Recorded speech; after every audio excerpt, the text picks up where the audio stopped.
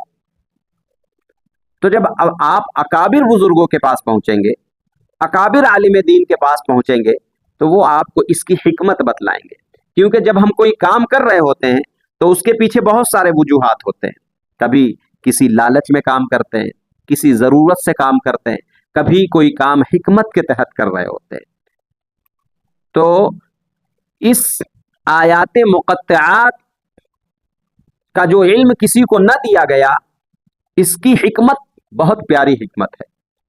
اب وہ حکمت یہ ہے، ہمارے اکابر فرماتے ہیں کہ کچھ آیتیں قرآن میں ایسی رکھنا ضروری اس لیے بھی تھا کہ بہت سارے ایسے لوگ ہیں جو ان چیزوں کا انکار کرتے ہیں کہ حضور صلی اللہ علیہ وسلم کو غیب کی خبر نہیں ہے، حضور کو پیٹھ کے پیچھے کا بھی علم نہیں ہے۔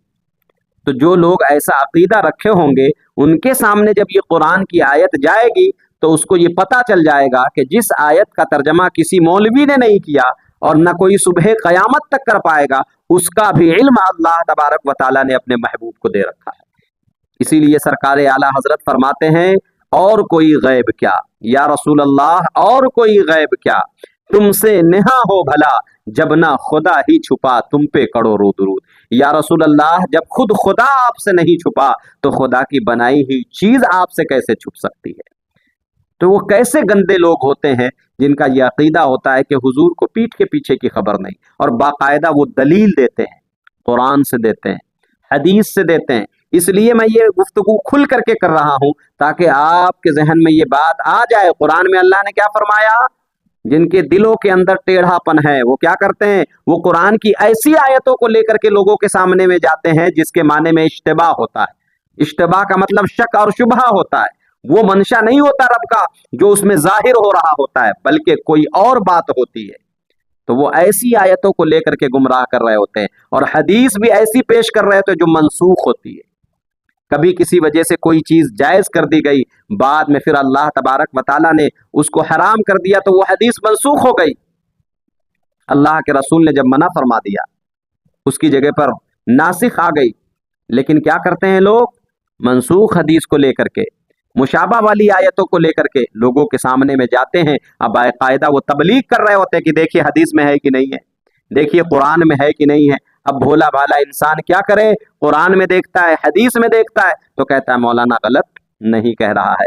اسی لیے میں کہتا ہوں کہ جب بھی کوئی ایسا مسئلہ پیش آئے کہ آپ کے سر کے اوپر سے جب بات جا رہی ہو، آپ فیصلہ نہ کر پا رہے ہو، تو سب سے پہلا کام آپ کا یہ ہے کہ کسی اچھے عالم دین کے پاس پہنچے، اور پہنچنے کے بعد ان سے مسئلہ پوچھیں کہ حضور اس میں تو قرآن میں ایسا لکھا ہوا، حدیث میں ایسا لکھا ہے، تو وہ آپ کو آگے صحیح رہنمائی آپ کی کر پائیں گے۔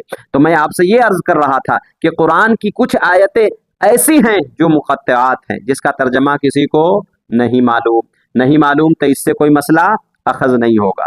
جب مسئلہ ہی اخذ نہیں ہوگا تو اس سے عقیدہ بھی نہیں بنے گا۔ اب دوسری آیت وہ ہے جس کو آیات متشابہات کہتے ہیں۔ متشابہات کا مطلب یہ ہوتا ہے کہ جس کے معنی میں شک ہو، شبہ ہو، معنی تو اس سے نکل رہا ہو لیکن اس معنی میں شک اور شبہ ہو، رب کی وہ منشا نہ ہو، اس آیت کو آیات متشابہات کہتے ہیں۔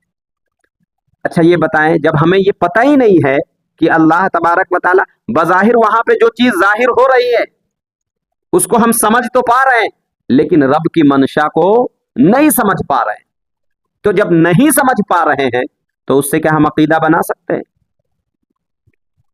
جب ہم سمجھ ہی نہیں پا رہے ہیں رب کی منشا کیا ہے تو کیا اس سے عقیدہ بنا سکتے ہیں؟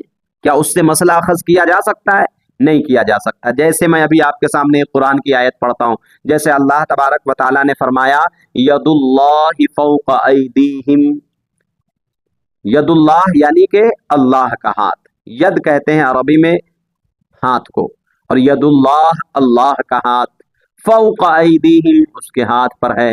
اب آپ بتائیے قرآن میں یہ لکھا ہوا ہے کہ اللہ کے پاس ہاتھ ہے، تو اب آپ کیا اس آیت سے یہ چیز تو ظاہر ہو رہی ہے کہ اللہ تبارک و تعالیٰ کے پاس ہاتھ ہے، تو کتنے مسلمان ایسے ہیں جو اس آیت کی روشنی میں یہ عقیدہ بنا لے کہ قرآن میں لکھا ہوا ہے کہ اللہ کے پاس ہاتھ ہے تو ہم اس چیز کے قائل ہیں کہ اللہ تبارک و تعالیٰ کے پاس ہاتھ ہے۔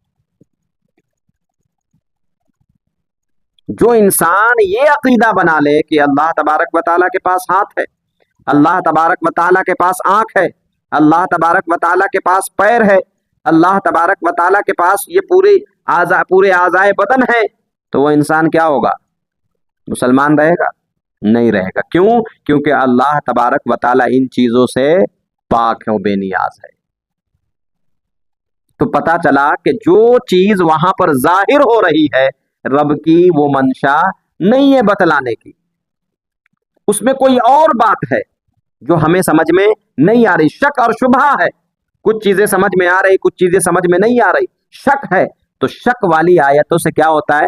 مسئلہ اخذ نہیں کیا جاتا ہے، کیونکہ اگر اس سے مسئلہ اخذ کر لیں گے تو مسئلہ اخذ کرنے کے بعد کیا کریں گے؟ لوگوں کے درمیان میں پیش کر دیں گے، اور لوگ جب ان کو سنیں گے تو سننے کے بعد اس سے وہ عقیدہ بنا لیں گے، اس چیز کو مان لیں گے، اور مان لینے کا نام عقیدہ ہے۔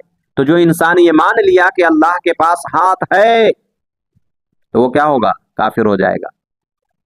اب عجیب معاملہ ہے کہ قرآن کو مان لیا تو کافر ہو گئے، تو بتانا پڑے گا صاحب مسئلہ یہ ہے کہ جس آیت سے آپ نے مسئلہ اخذ کیا ہے دراصل وہ آیات متشابہات ہے، اس میں شک اور شبہ ہے، اور شک اور شبہ والی آیت سے عقیدہ نہیں بنایا جاتا ہے۔ تو اسی طریقے سے رک کر کے میں یہاں پر آپ سے یہ عرض کرنا چاہتا ہوں کہ جو آیت میں نے شروع میں پڑھی ہے، کون سی آیت پڑھی ہے؟ اللہ تبارک و تعالیٰ نے فرمایا قل، اے محبوب آپ کہیے، کیا کہیے؟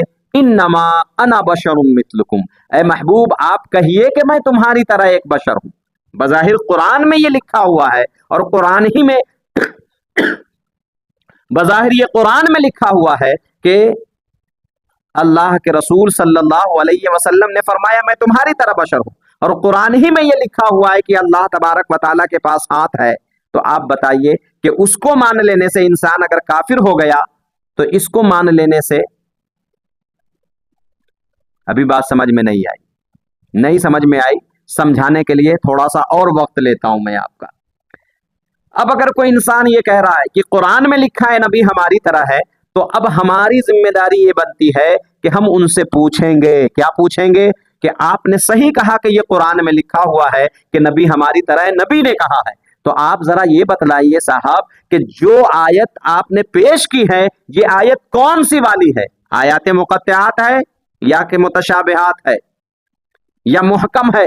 اس لیے کہ اگر آیات مقطعات ہے تو اس کی تو میننگ ہی کسی کو نہیں معلوم ہے، اور اگر متشابہات ہے تو متشابہات والی آیتوں میں شک اور شبہ ہوتا ہے، اور جس آیت میں شک اور شبہ ہو اس سے مسئلہ اخذ نہیں کیا جاتا ہے۔ اس لیے کہ اگر کوئی آیات متشابہات سے عقیدہ بنا لیتا ہے انسان تو وہ کافر ہو جاتا ہے، جیسے اس آیت سے ید اللہ فوق ایدیہم والی سے کوئی انسان عقیدہ بنا لے تو وہ کافر ہو جائے گا۔ تو پہلے یہ جاننے کی ہمیں کوشش کرنی چاہیے کہ یہ جو آیت جس میں اللہ تبارک و تعالیٰ نے اپنے محبوب سے یہ بات کہلوائی کہ آپ کہیے کہ میں تمہاری طرح بشر ہوں، یہ کون سی والی آیت ہے؟ یہ آیات مقطعات ہے، متشابہات ہے کہ محکم ہے؟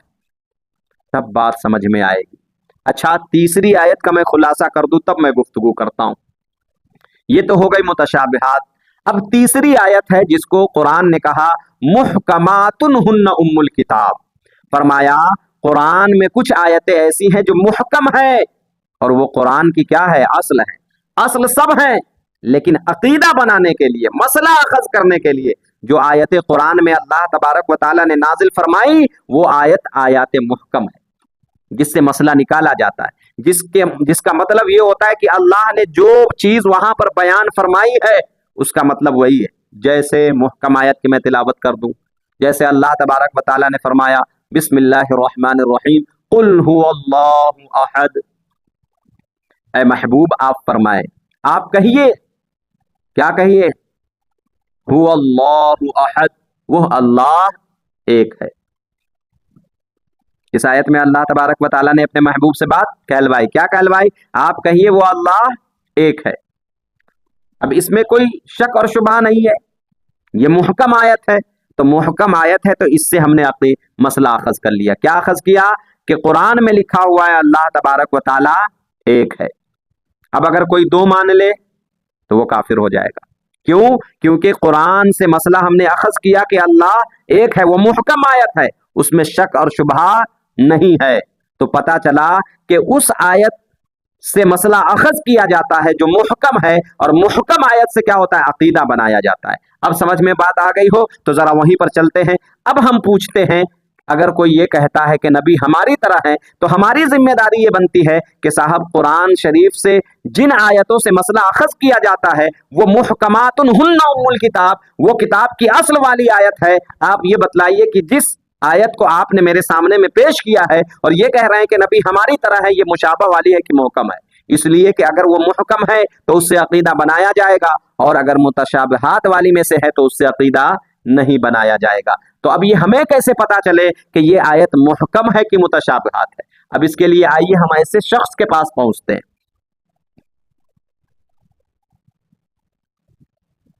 بہت دور نہیں جاتے بلکہ ہندوستان کی سرزمین پر حدیث کی سند جن سے ہر مکاتب فکر کے لوگوں نے لیا، وہ کون ہے؟ علامہ عبدالحق محدث دہلوی رحمۃ اللہ تعالی علیہ، جن سے ہر مکتبہ فکر نے حدیث کی سند لی ہے، چاہے وہ بریلوی ہو، چاہے وہ دیوبندی ہو، چاہے وہ اہل حدیث ہو، چاہے جو بھی ہو، حدیث کی سند ان سے سارے لوگوں نے لی، یعنی کہ ان کو سب صحیح مانتے ہیں۔ تو ان سے ذرا پوچھتے ہیں کہ حضور یہ بتائیں کہ قل انما انا بشر مثلکم یوحی الی والی جو آیت ہے یہ کون سی آیت ہے؟ محکم ہے کہ مشابہ ہے؟ تو علامہ عبدالحق محدث دہلوی رحمۃ اللہ تعالی علیہ فرماتے ہیں لوگوں یہ آیت متشابہات ہے، اس سے اگر عقیدہ بناؤ گے تو کیا ہوگا؟ کافر ہو جاؤ۔ اب جو لوگ یہ کہتے ہیں کہ نبی ہماری طرح ہے، اس کے بارے میں اب آپ کا کیا خیال ہے؟ تو اب اگر کوئی انسان یہ آپ کے سامنے میں آ کر کے پیش کرے کہ حضور ہماری طرح، یہ تو قرآن کہہ رہا ہے، نبی نے خود کہا ہے، تو ہم نے کہا تو کون سی بڑی بات ہے؟ تو ہماری ذمہ داری بنتی ہے کہ ان سے پوچھے کہ یہ آیت کون سی والی ہے۔ اللہ ہمیں اور آپ کو کہنے سننے سے زیادہ کلمات حسنات پہ عمل کی توفیق عطا فرمائے۔ اب بات آگے بڑھتی ہے،